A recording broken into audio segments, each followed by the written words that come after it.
여러분께 미리 말씀드리자면 저는 보수입니다. 안녕하세요, 시온입니다. 오랫동안 해외 축구를 보면서 많은 유형의 팬들을 봤는데요. 팬들마다 응원하는 성향이 크게 진보와 보수 두 가지로 나뉘는 것 같습니다. 물론 정치적 성향을 이야기하는 것은 절대 아닙니다. 팬마다 적극적으로 개혁을 외치며 팀 운영을 비판하시는 분들과 그렇지 않은 분들이 계시다는 거죠. 두 그룹의 성향은 시즌을 진행하는 동안에도 뚜렷하게 나타나지만 특히 이적 시장에서 크게 두드러집니다. 진보는 이적 시장 시작하기 전부터 어떤 선수를 영입해야 하는지 또 어떤 선수를 방출해야 하는지 이미 마음의 결정을 하고 있습니다. 그래서 만약 마음에 드는 영입을 하지 않거나 실력이 부족한 선수를 방출하지 않으면 구단을 향해 맹렬하게 비난을 합니다. 보수적인 그룹의 팬분들은 이러든가 저러든가 크게 요동하지 않습니다. 근데 제가 그렇습니다. 수아레즈가 떠났을 때부터 이야기해보면 좋을 것 같아요. 13-14 시즌이 종료된 당시 수아레즈는 지금의 홀란드처럼 세계에서 가장 주목하는 공격수였습니다. 사실 홀란드랑 비교하기도 애매한 게 그 당시 수아레즈는 지금의 홀란드랑 비교해도 두 수는 위였습니다.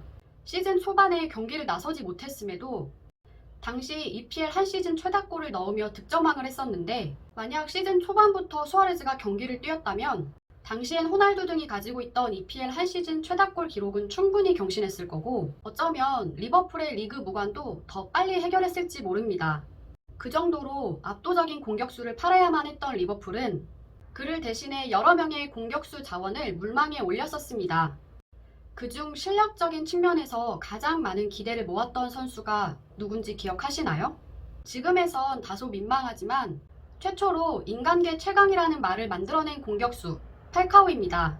지금이야 우리 모두가 팔카오가 EPL에서 실패한 공격수라는 걸 잘 알고 있지만 당시엔 정말 꽤 괜찮은 매물이었어요.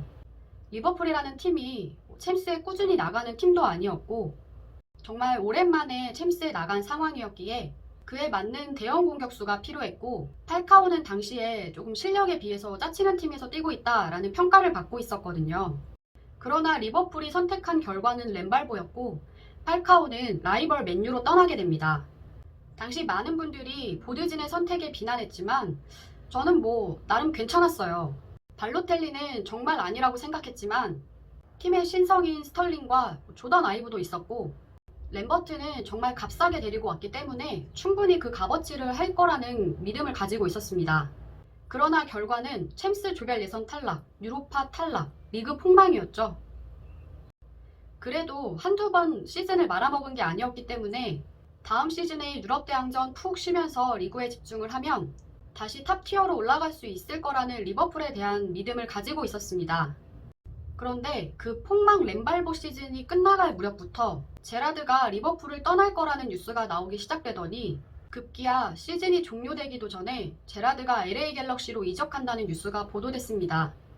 이때는 보수적인 저조차 뭔가 잘못된 게 아닌가라는 생각을 살짝 하기는 했었어요.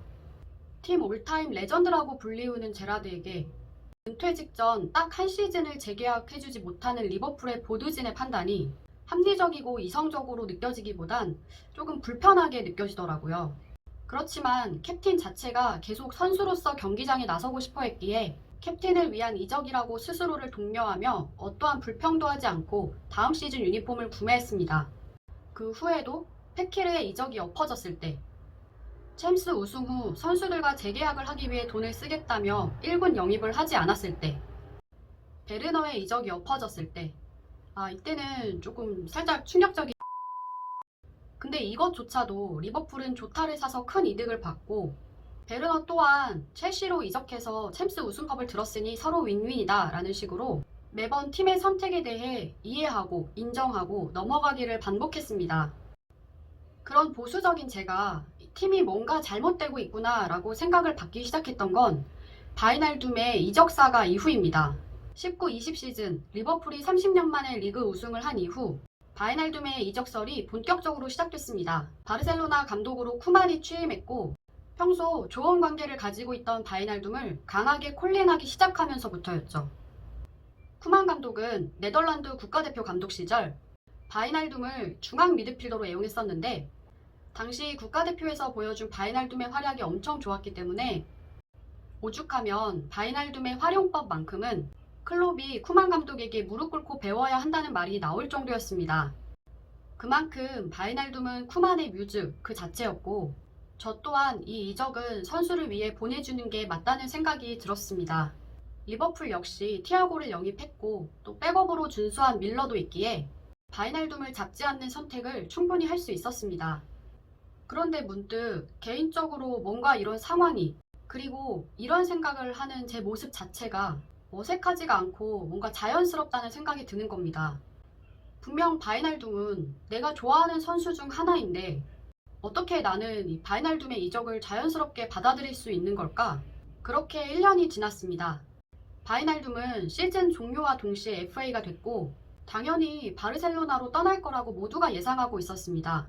그런데 모두의 예상을 깨고 바이날둠이 향한 곳은 PSG였습니다. 그 순간 애초에 바이날둠은 바르셀로나로 가기 위해 리버풀을 떠난 게 아니구나 라는 생각과 함께 제가 가지고 있던 위화감이 뭔지 알았습니다. 바이날둠이 바르셀로나로 가고 싶어 했고 리버풀도 티아고가 있으니 윈윈이다 라며 스스로를 위안하던 제 생각이 틀렸던 거죠. 그냥 리버풀이 바이날둠을 안 잡은 겁니다. 지난날 제라드를 놨던 것처럼 바이날둠에 대한 대우를 하지 않았던 거죠. 그러면서 지난 몇 년간 리버풀 보드진의 행적이 주마등처럼 스쳐 지나갔습니다. 내부 단속을 소홀히 하며 팀의 중심 선수를 잃어버리고 이적 시장에서 적극적이지 못해 선수 영입에 실패하는 리버풀 보드진은 지금 몇 년간 이런 식으로 일을 하고 있습니다. 옆집은 바란이 오네 만에 하고 있는데 리버풀에서 나오고 있는 뉴스는 조던 핸더슨, ATM으로 갈지도, 루이스 수아레즈와의 꿈의 재결합, 재계약 난항 핸더슨, 리버풀과 결별설 제기, PSG 새 행선지 거론. 이번 여름 리버풀의 가장 대형 타겟이라 불리는 사울 영입을 위해 리버풀이 핸더슨을 놓아줄 수 있다는 뉴스와 개인적으로 핸더슨을 무척 좋아하는 포체티노가 PSG에서 핸더슨 영입을 노리고 있다는 뉴스가 쏟아지고 있습니다. 물론 이 시기에 나오는 뉴스들 중에 8알은 거짓이라는 걸 알고 있지만 현재까지 수년간 FSG가 보여준 행보는 늘 그놈의 합리화 이성이었기 때문에 30대에 들어선 핸더슨을 정리하고 사울을 영입할 수 있다면 이득이겠구나 라고 생각할 수 있다는 생각이 들어서 지금 매우 혼란스럽습니다. 개인적으로 지금까지 수많은 영상을 찍으며 팀 운영을 비판하는 영상을 찍은 적은 없습니다. 제 성향상 뭔가를 비판하는 걸 좋아하지 않기도 하고 또 팬으로서 팀을 끝까지 믿어주는 게 YNW의 정신이라고 믿었기 때문입니다. 그런데 오늘은 이 이야기를 해야 할 것 같아 영상을 찍습니다. 제라드의 최전성기 시절을 보지 못한 제 기준으로 감히 말씀을 드리자면 핸더슨은 제가 본 최고의 중앙 미드필더입니다. 핸더슨은 리더십으로 대변되는 선수지만 축구 실력만 놓고 봤을 때도 핸더슨을 대체할 수 있는 선수가 있다는 건 상상하기 어렵습니다. 무려 제라드에게서 완장을 넘겨받아 챔스와 리그 우승을 시킨 선수를 리버풀에서 은퇴시키지 않으면 남아있는 살라나 아놀드 같은 선수들은 팀에 대해서 무슨 생각을 하게 될까요? 카리우스는 몇 년째 팔지도 못하고 핸더슨하고 재계약을 하지 못하는 보드진이라면 그냥 무능한 겁니다. 핸더슨 유니폼 입고 그의 재계약을 응원하는 인스타 사진 찍고 오늘 영상 마무리하도록 하겠습니다.